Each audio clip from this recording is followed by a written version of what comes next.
Alright, and I'm slowly already making progress with my upcoming videos. So today I'm bringing you guys my review of Nvidia's RTX 2060 Super. I didn't want to spend that much money on it, which is why I went for a slightly cheaper model by Gigabyte.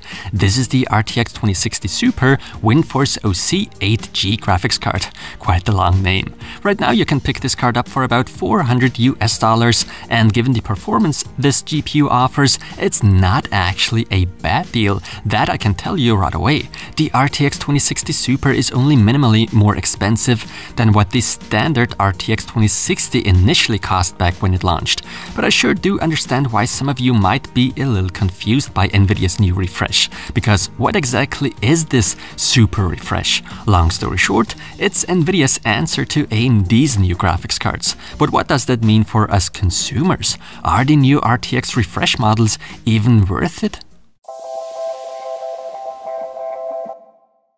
So for those of you that lost track of what Nvidia has actually done, AMD has announced two new graphics cards based on Navi with pretty attractive pricing. It was also known that Team Red could match the performance of the RTX 2070 by Nvidia.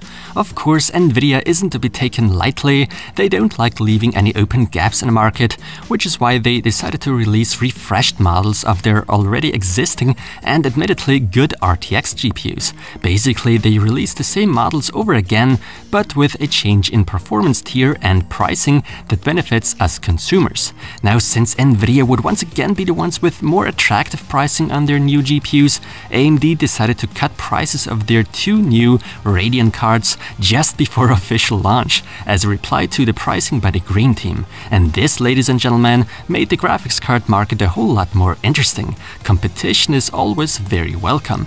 There now are 2060 Super, 2070 Super, as well as the recently launched 2080 Super out by Nvidia. The standard 2070 and 2080 variants will, however, soon go end of life and are basically replaced by their Super successors.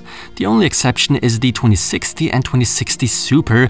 Both coexist, since the standard 2060 is directly competing against AMD's RX 5700.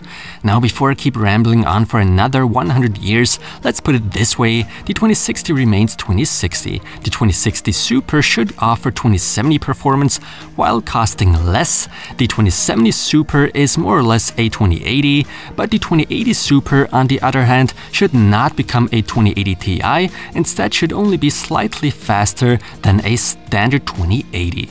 Did I confuse you? Go ahead and thank Nvidia. In today's test, I'm going to test the WindForce version by Gigabyte. In fact, I have already reviewed a similar candidate a while ago, the GTX 1660 Ti. You might still remember me not being too pleased about the use of a plastic backplate on that one. While that shouldn't cause any issues in terms of temperatures here, still I don't approve of going the plastic route here. Of course, some of you will see that differently and not share my opinion, but that's fine, I stand behind my opinion. It just seems like Gigabyte desperately want to add some cool aesthetic appeal for cheap, but that backfired if you're asking me. This card currently costs around $400, but makes a very cheap plasticky impression.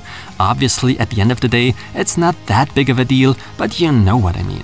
However, I don't just have harsh words to say about Gigabyte's version here. Actually, I really have to give a big thumbs up for the semi-passive mode that I love seeing on graphics cards. At idle, the fans remain off and only start spinning once a specific GPU temperature is reached.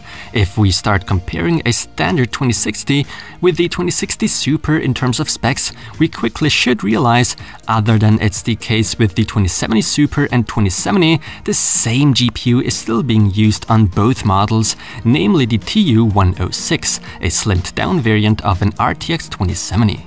It's interesting though, the Super version now looks more like a 2070 and less like a 2060 spec-wise. Instead of 6GB of VRAM, we are getting 8GB. Also, instead of a 192-bit memory interface, we now have 256 bits. The shader units have been increased as well, so these are some very welcome changes in my book. But fine, I've probably bored you to death with my rambling. You most likely want to see how this card performs in games.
So what can I really say here? Basically, I've already prepared you for the results before I rolled the benchmarks. At the end of the day, the 2060 Super is simply put an RTX 2070 for less money. Had Nvidia gone for such a price-performance policy right from the beginning with their RTX Turing series, I would have had more positive things to say about it. Once more, we have to be thankful for competition. No matter what side you personally pick or simply prefer, it doesn't matter. At the end of the day, both sides benefit from more competition, and the result usually is more performance for less money. And this is why the RTX 2060 Super managed to impress me. While owners of an RTX 2070 or 2080 might be a little upset about this release, since they had to pay a lot more for that kind of performance, but for those that are in the market for a new GPU right now, there are some pretty appealing GPUs to choose from now, especially since AMD's back now too. You'll get to see my reviews of those Radeon cards soon too. Either way, the RTX 2060 Super is a great choice for 1440p gaming. And for those of you that don't necessarily have to game at the highest graphic settings, when dialing back some of those settings, pretty smooth 4K gameplay is an option as well. Not too shabby at that price point. Power consumption and temperatures are looking good too, as expected. Even though it's clearly visible in terms of temperatures, Gigabyte's cooling solution with that plastic backplate doesn't make the temps go higher than you'd normally see with better coolers. While we have every right to complain, to be fair, it needs to be said, those temperatures are still perfectly safe and nothing to be concerned about. This also means this WindForce version might not be the quietest on the market, but in my opinion, there's no way I would consider it loud. But it's definitely audible when gaming, so there's that. So the RTX 2060 Super undeniably is a very good graphics card. However, it needs to be said, it has a very strong competitor by AMD that needs to be taken serious, namely the Radeon RX 5700 XT. So while generally speaking the RTX 2060 Super did manage to convince me, even when it comes down to price-performance ratio, this specific edition by Gigabyte doesn't really do it for me and is a bit disappointing, mainly due to the sheer amount of plastic used. At a price of $400, I'm expecting a little less plastic of the cheap type, and this is why I'm giving this card my Silver Award. And with that being said, thanks so much for watching.